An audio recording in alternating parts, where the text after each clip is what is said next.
नमस्कार के साथ न्यूज़ देख रहे हैं आप। मैं हूं देवेंद्र। तो कोरोना का काल चल रहा है और इस समय जो सामान्य मरीज हैं उनके इलाज के लिए डॉक्टर्स भी डर रहे हैं और जो मरीज सामान्य बीमारियों का इलाज कराने अस्पताल पहुंच रहे हैं वो भी डर रहे हैं कि कहीं कोरोना मरीज हमारे संपर्क में ना आ जाए। ऐसे में एक विधि और चल पड़ी है जो कोरोना के इलाज में काफी सहायक, माफ कीजिएगा, कोरोना के इलाज में नहीं लेकिन कोरोना के इस दौर में इलाज के लिए काफी सहायक सिद्ध हुई है। इस इलाज का और इस तरीके का नाम है टेलीमेडिसिन। टेलीमेडिसिन पे बात करने के लिए यह क्या है और इससे किस तरह से इलाज हो रहा है, इस विषय पर बात करने के लिए हमारे साथ KGMU लखनऊ से लाइव जुड़ी हुई हैं डॉक्टर प्रिंसी चौधरी। जी, स्वागत है आपका हमारे इस कार्यक्रम में। डॉक्टर साहब, सबसे पहले तो हम आपसे यही जानना चाहेंगे कि आखिर ये टेलीमेडिसिन है क्या और कोरोना काल में इसका महत्व क्या है? ठीक जी, नमस्कार। मैं doctor Princy, king George medical university Lucknow से। तो बात करते हैं टेलीमेडिसिन। तो टेलीमेडिसिन क्या तरीका है कि जब कोरोना काल से पहले जब कोई पेशेंट ओपीडी में आता था, डॉक्टर पेशेंट को देखते थे, कांटेक्ट में कोई रिस्क नहीं था। कोरोना काल में क्या हुआ कि किसी से कांटेक्ट एक रिस्क फैक्टर हो गया कोरोना के स्प्रेड का ही, तो शुरू हुआ टेलीमेडिसिन। टेलीमेडिसिन 2 वर्ड्स में आप बांट सकते हैं, टेली और मेडिसिन।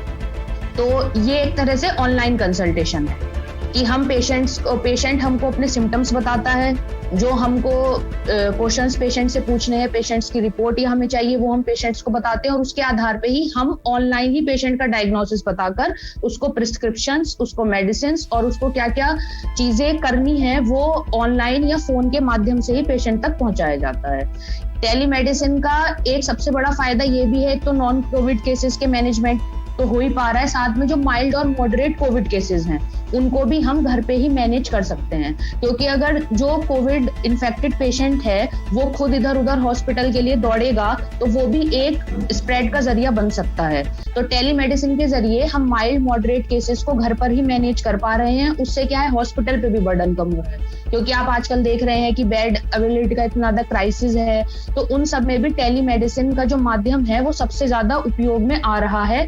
और आज की डेट में जो बेड क्राइसिस है, जो कोरोना क्राइसिस की वजह से और पेशेंट्स परेशान हो रहे हैं, उनका जो एकमात्र उपाय है वो आज के दौर में सिर्फ टेलीमेडिसिन है, जिसपे फोन के माध्यम से या जो ऑनलाइन प्लेटफॉर्म्स होते हैं उसके माध्यम से हम पेशेंट का इलाज कर सकते हैं। और इसमें नॉन कोविड जितने भी केसेस हैं और साथ में माइल्ड और मॉडरेट कोविड केसेस का भी मैनेजमेंट किया जा सकता है। जी डॉक्टर साहब, एक सवाल और सामने आता है कि ऑनलाइन जो सलाह दी जाती है और मेडिसिन भेजी जाती है, उसके लिए क्या कोई निर्धारित वेबसाइट है या ऐप्स हैं, इनके बारे में भी कुछ जानकारी दीजिए। और क्या ग्रामीण इलाकों में ये संभव हो पाएगा या हो रहा है? जी, जैसे कि अब आप हमारे किंग जॉर्ज मेडिकल यूनिवर्सिटी को लेंगे तो उन्होंने संजीवनी ऐप जो गवर्नमेंट की लॉन्च हुई है उसी पे ओपीडी सर्विस शुरू की हुई है।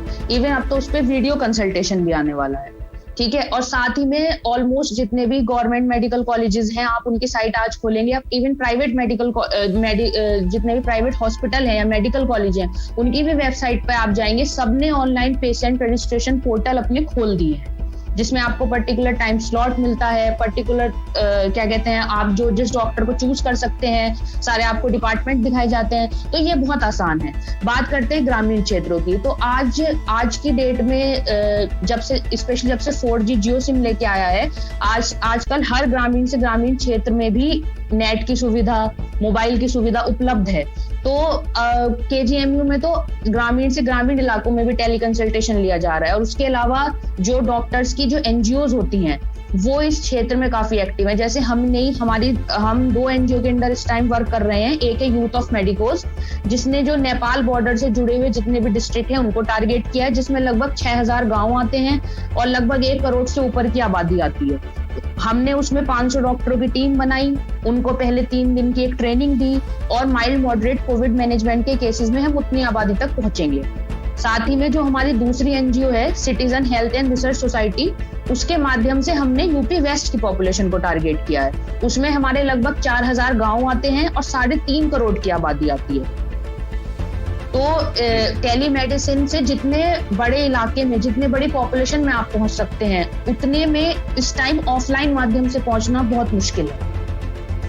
जी डॉक्टर साहब, एक बात और आती है कि जैसे आपने बताया कि जो भी मेडिकल कॉलेज है उनकी वेबसाइट पे इस तरह के ऑनलाइन सेवाएं उपलब्ध हैं, तो क्या उस पर रजिस्ट्रेशन के लिए या टाइम स्लॉट लेने के लिए क्या कुछ शुल्क भी निर्धारित किए गए हैं?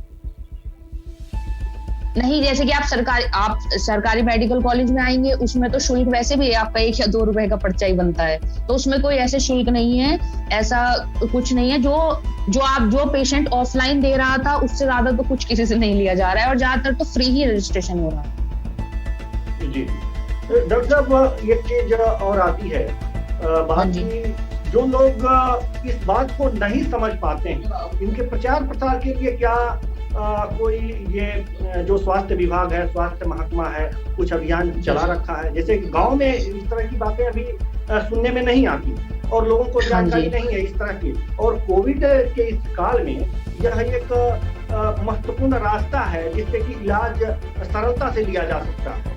तो ऐसे में क्या स्वास्थ्य विभाग ने इस तरह की मुहिम चला रखी है? जी, ये जितने भी ऑनलाइन कंसल्टेशन के जो प्रोसीजर्स थे, जो वेबसाइट्स थी, वो काम नौकरशाही का ज्यादा था कि मतलब वो लोगों तक इस बात को पहुंचाएं, उसके लिए पहुंचाया भी गया, नोटिसेस निकाले गए और जितने भी ज्यादातर ऑनलाइन ही सर्कुलेट हुआ। और जो गैप रह गया कि जैसे गांव तक ये बात पहुंच नहीं पाई, उसी गैप को पूरा करने अभी हम फील्ड में उतरे हैं। और हमने जितने भी जो तहसील से जुड़े हुए लोग होते हैं, जो विलेज से जुड़े हुए लोग हैं, उनको अपने ग्रुप में ऐड किया है, हम उनके थ्रू अपने नंबर सर्कुलेट कराए हैं और इतनी बड़ी पॉपुलेशन तक पहुंचने का टारगेट भी किया है। तो कुछ अभी तक एक गैप है कि विलेजेस में ये इन्फॉर्मेशन पूरी तरह से नहीं पहुंची है, लेकिन वो गैप भी बहुत जल्दी कवर हो जाए। जी, जैसा कि आपने बताया कि एनजीओ के माध्यम से आप लोगों का इलाज कर रही हैं और एनजीओ बना रखी हैं, तो लगभग ये एनजीओ के माध्यम से अब तक कितने लोगों को फायदा मिल चुका है इससे, और ग्रामीण क्षेत्रों में इसका आपके एनजीओ का विस्तार कितना रहा? जी, अभी हम लोगों ने आप लगाई, जब पहले कोविड की फर्स्ट वेव आई थी, तब भी हमने नेशनल मेडिकोज ऑर्गेनाइजेशन के अंदर अपनी एक हेल्पलाइन जारी की थी, और उस पे आप लगाइए कम से कम वो 1-2 महीने तक चली थी हमारी हेल्पलाइन, और उस पे लगभग डेली के आप लगाइए अराउंड 200 to 300 फोन कॉल्स आते थे, ठीक है, जिसको एमबीबीएस के इंटर्न्स अटेंड करते थे। और इस बार जब कोविड की सेकंड वेव इतने लार्ज स्केल पे है, लोग और ज्यादा परेशान है, तो इस बार जब हमने अपनी एनजीओ बनाई तो हमने उसमें एमबीबीएस, बीडीएस, बीएमएस, बीएचएमएस सभी के बच्चों को इंक्लूड करा, और यूथ ऑफ मेडिकोज के अंडर लगभग 500 लोगों की टीम बनी। Citizen health and research society जो यूपी वेस्ट को टारगेट कर रही है, उसके अंडर लगभग 200 लोगों की टीम है। और उसके अकॉर्डिंग, जैसे मैंने आपको बताया कि जो हमने टारगेट कैसे किया, कि अभी आप देखेंगे तो यूथ ऑफ मेडिकोज ने कैसे जोड़ा है, जैसे उन्होंने तहसील के लोगों से कांटेक्ट किया, ठीक है, जो विलेज, जो गांव के प्रधान होते हैं या गांव में कोई एक्टिव इंसान होता है जो इन चीजों में होता है, उनके थ्रू कांटेक्ट किया और उनके थ्रू लोगों से पहुंचा है।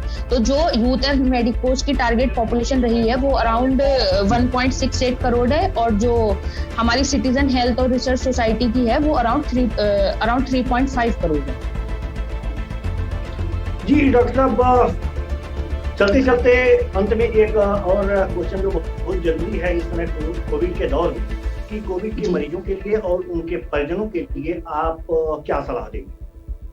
जी, सबसे पहली सलाह मेरी ये है कि आजकल लोग अल्टरनेट डायग्नोसिस की तरफ ज्यादा भागना चाहते हैं। जैसे उनको बुखार आएगा तो कोई टाइफाइड समझ के एंटीबायोटिक्स ले रहा है 15-15 दिन, कोई और बीमारी समझ के, लोगों को ये लग रहा है कि कोविड ना उनको कोई कह दे, उनको कुछ और कह दे।